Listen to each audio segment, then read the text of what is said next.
नमस्कार, capital TV का खास शो महाराष्ट्र फाइल्स देख रहे हैं आप। मैं हूं आपके साथ पूजा। महाराष्ट्र की राजनीति में जब से शिंदे बीजेपी की सरकार बनी है तब से ही लगातार उद्धव ठाकरे और शरद पवार को झटके पर झटके लग रहे हैं।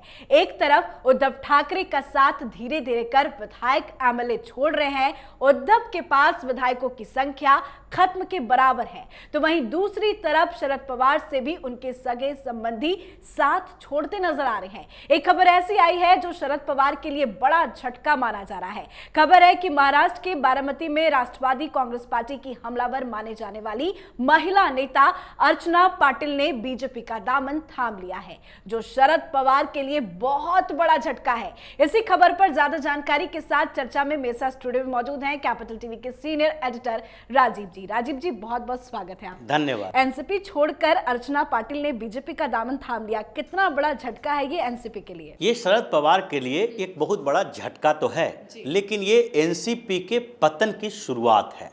जिस तरीके से शिवसेना बिखर के रह गई, उद्धव ठाकरे अब कहीं दिखाई नहीं पड़ रहे हैं।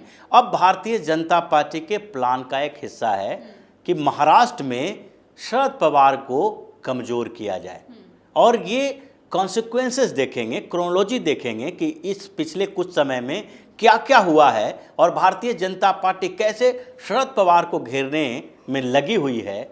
तभी पता चल जाएगा कि अर्चना पाटिल को भारतीय जनता पार्टी में कैसे बुलाया गया, कैसे उन्होंने भाजपा का दामन थामा है और उन जगहों से थामा है। उस जगह की वो नेता हैं, कितनी बड़ी नेता हैं जिस जगह पर शरद पवार का गढ़ माना जाता है। बारामती, पुणे से लेके बारामती तक ये शरद पवार का एरिया माना जाता है। और सतारा जिला की ये महिला मोर्चा के प्रमुख रही थी, और 2 साल पहले ही इन्होंने एनसीपी ज्वाइन किया था। जब एनसीपी ज्वाइन किया तो उस समय शरद पवार और अजीत पवार दोनों ही मौजूद थे वहाँ पर।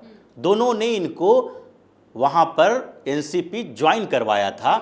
यानी कि कोई भी ऐसे छोटे मोटे नेता को, कार्यकर्ता लेवल के, ब्लॉक लेवल के नेता को तो शरद पवार खुद से शामिल होने के लिए मंच पर नहीं रहेंगे, अजीत पवार नहीं रहेंगे। और ऐसा भी माना जाता है कि अजीत पवार ने खुद ही रिकमेंड किया था जब सतारा जिला का प्रमुख इनको बनाया जा रहा था एनसीपी का।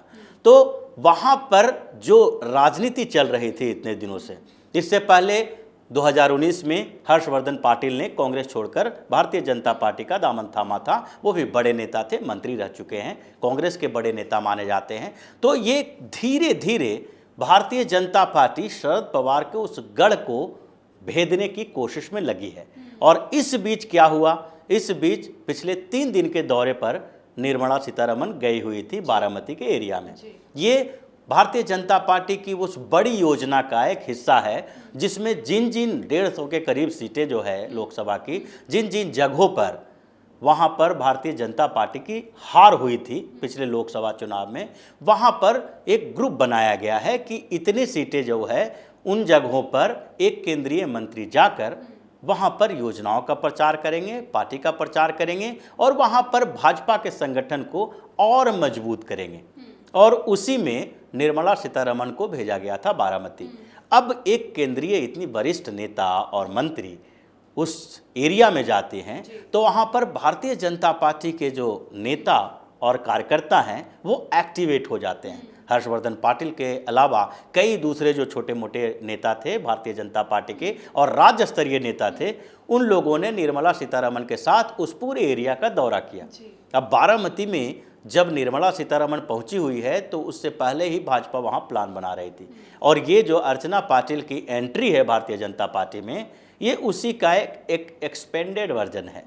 जब वो वहां से गई और उसके बाद लौट कर आई तो फिर भारतीय जनता पार्टी के वहाँ पर के जो लोकल नेता हैं वो एक्टिव हुए और अर्चना पाटिल भाजपा में शामिल हो गई।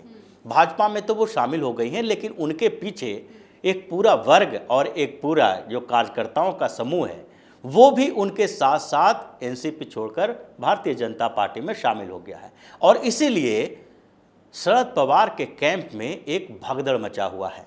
सुप्रिया सुले जो शरद पवार की बेटी हैं, बारामती से सांसद हैं, जब से शरद पवार ने राज्यसभा का रास्ता चुना है उन्होंने अपने उत्तराधिकारी के तौर पर ही सुप्रिया सुले को आगे बढ़ाया और वो 3 बार से लगातार जीत रही हैं।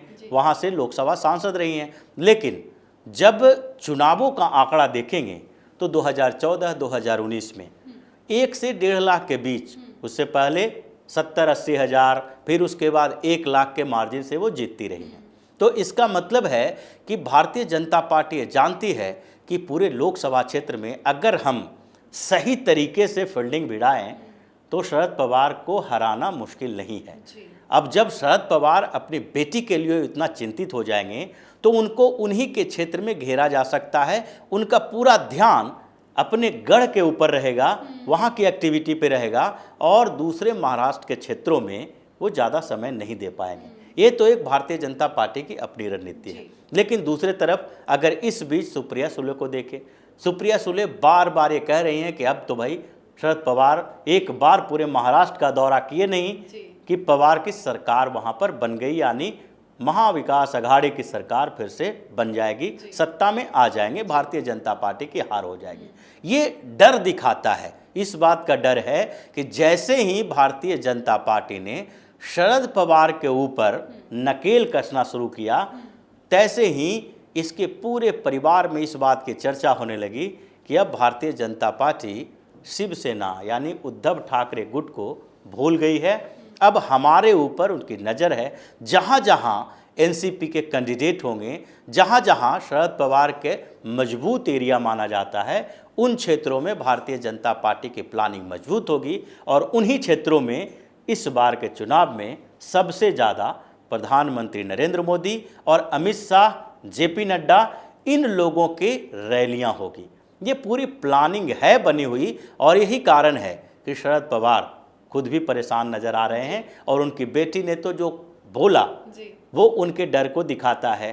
शरद पवार के बारे में जो बढ़ा चढ़ा के पेश कर रही हैं कि भाई पवार साहब जो ऐसे अभी कद्दावर नेता हैं कि महाराष्ट्र में जैसे ही घूमेंगे उनके पीछे फौज चली जाएगी और सारे लोग उन्हीं को वोट दे देंगे। तो क्या ये माना जाए, जिस तरह से हमने देखा था कि उद्धव ठाकरे का एक एक करके 7 विधायक एमएलए छोड़ते हुए नजर आ रहे हैं, काफी लोगों ने छोड़ दिया, काफियों की खबर भी सामने आ रही है, तो उसी तरह से शरद पवार की पार्टी से भी लोग रिश्ता नाता तोड़ रहे हैं। शुरुआत हो चुकी है, अर्चना पाटिल ने इसकी शुरुआत कर दी। यही तो बात है कि ये शुरुआत है और अभी आगे आगे देखिए क्या होता है। शरद पवार के कई विधायकों ने पिछले दिनों पार्टी छोड़ने की बात सोची थी और ये जो अगर अभी शिवसेना के एकनाथ शिंदे गुट और भारतीय जनता पार्टी की सरकार नहीं बनी होती और उन्हें ज़्यादा और विधायकों की ज़रूरत पड़ती तो एनसीपी के कुछ विधायक भी जाने के लिए तैयार बैठे हुए थे। लेकिन जब सरकार बन गई है उन लोगों की इतनी ज़रूरत अभी नहीं है। ये मौका देखा जा रहा है कि राजनीति में ये ज़रूरी है कि समय पर वार किया जाए। अभी चुनाव के समय में जब एनसीपी के अंदर भगदड़ मचेगा तो एक दूसरा परसेप्शन महाराष्ट्र में क्रिएट होगा और वो है कि शरद पवार अब कमज़ोर होते जा रहे हैं। शरद पवार अपनी पार्टी को बचा नहीं पा रहे हैं, लोग भाग रहे हैं, तो इनकी अब औकात गिर गई है। आजकल कहाँ है शरद पवार, नजर नहीं आ रहे। संजय राउत को लेकर भी कोई बयान नहीं दिया। इतनी सारी चीजें होती हैं, बहुत चुप है, शांत है। शरद पवार अभी स्ट्रेटजी बना रहे हैं कि किस तरीके से भारतीय जनता पार्टी की इन चुनौतियों से निपटें, क्योंकि शरद पवार को लग रहा है कि अगला टारगेट उन्होंने भारतीय जनता पार्टी ने उन्हीं के ऊपर किया है। महाराष्ट्र में अगर कांग्रेस की स्थिति देख ही रहे हैं, कांग्रेस कमज़ोर होती ही जा रही है। दूसरे तरफ उद्धव ठाकरे के पास अब कोई ताकत बची नहीं है। जब से एकनाथ शिंदे के गुट के सारे लोगों ने उद्धव ठाकरे का साथ छोड़ा है तो उद्धव ठाकरे अपने अस्तित्व के लिए संघर्ष कर रहे हैं। उनको लग रहा है कि किसी तरह पार्टी बचाएं, यानी कि अपनी पार्टी जो उन्हें मिलेगी। हो सकता है कि उन्हें ये शिवसेना न मिले, कोई भी शिवसेना में कुछ भी जोड़ के बनाएंगे, नई शिवसेना बनाएंगे, तो भी उस पार्टी में कुछ लोग जुड़ जाएं, कुछ सीटें मिल जाए, यही उनकी उम्मीदें हैं। वो ये भी नहीं सोच पा रहे हैं कि अब हम किसी तरह से अभी अगले 10-15 साल तक सत्ता के लायक कुछ विधायक जुटा पाए। लेकिन विपक्षी एकता को मजबूत करने के लिए वो हरियाणा रैली में पहुंचे, उसके बाद भी गायब हो गए, कोई बयान बड़ा नहीं दिया उन्होंने। देखिए, ये तो विपक्षी एकता की बात है, ये पहले से निर्धारित रैली थी और ये मोरल सपोर्ट करते नजर आते हैं। लेकिन महाराष्ट्र के अंदर अभी देखा जाए तो शरद पवार के कैंप जो है उसमें सन्नाटा पसरा हुआ है और जब से उनको ये भनक लगने लगी है, जब से निर्मला सीतारमण बारामती गई है, तब से तो इन लोगों की हर दिन बैठकें होती है। ये सोचने पर ये मजबूर हो जाते हैं कि जो प्लानिंग का हिस्सा भारतीय जनता पार्टी का अब शरद पवार की तरफ गया और शरद पवार और उद्धव ठाकरे दोनों से महाराष्ट्र को मुक्त कराने के अभियान पर ये लोग चले आए। अब वहाँ पर जब जब मोदी जाएंगे, अमित शाह जाएंगे, नड्डा जाएंगे, तो सबसे पहला वार जो होगा वो परिवारवाद की राजनीति पे होगा। परिवारवाद की राजनीति अगर महाराष्ट्र में देखा जाए तो शरद पवार का पूरा परिवार उसी तरह से पॉलिटिक्स में इन्वॉल्व है जिस तरीके से उत्तर प्रदेश में मुलायम सिंह यादव का परिवार रहा। मुलायम सिंह यादव के परिवार में अगर कोई 18-20 साल का बच्चा हुआ, बड़ा हुआ, जैसे ही चुनाव लड़ने की स्थिति में हुआ तो कहीं न कहीं पंचायत प्रमुख बना दिया गया, जिला अध्यक्ष बना दिया गया, उसके बाद सांसद है, विधायक हैं, मंत्री बने। जितने लोग हैं वो सब राजनीति में आ चुके हैं, सारे भाई भतीजे दूर दूर के। उसी तरीके से शरद पवार को देखें तो शरद पवार के सारा पूरा परिवार, पूरा कुनबा है जो राजनीति में है, खुद हैं, भतीजा है, बेटी है, पोता है, ये सारे लोग हैं जो विधायक, सांसद, ये सारे कहीं ना कहीं से राजनीति में इन्वॉल्व हैं। तो अब परिवारवाद की राजनीति की जब बात होगी तो शरद पवार सबसे ज़्यादा प्रभावित होंगे और ये उनके जो आसपास के जहां उनका मजबूत एरिया माना जाता है उन जगहों पर बिसात बिछाने जाने लगी है।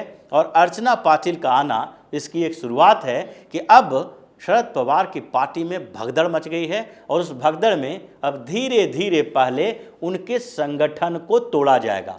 विधायक या सांसद ये लोग जनप्रतिनिधि हैं, लेकिन इनको जिताने वाले जो लोग हैं वो पार्टी संगठन के लोग होते हैं। तो सबसे पहले संगठन पर हमला किया जाएगा। इनका संगठन अब बिखरने लगा है। जो ग्राउंड में काम करने वाले नेता हैं वो पार्टी का साथ छोड़ रहे हैं। और अर्चना पाटिल ने जैसी बातें कही भाजपा ज्वाइन करने के समय में कि ओबीसी की बात करते हैं शरद पवार, लेकिन ओबीसी का जो इंटरेस्ट फुलफिल करने वाली पार्टी है वो है भारतीय जनता पार्टी।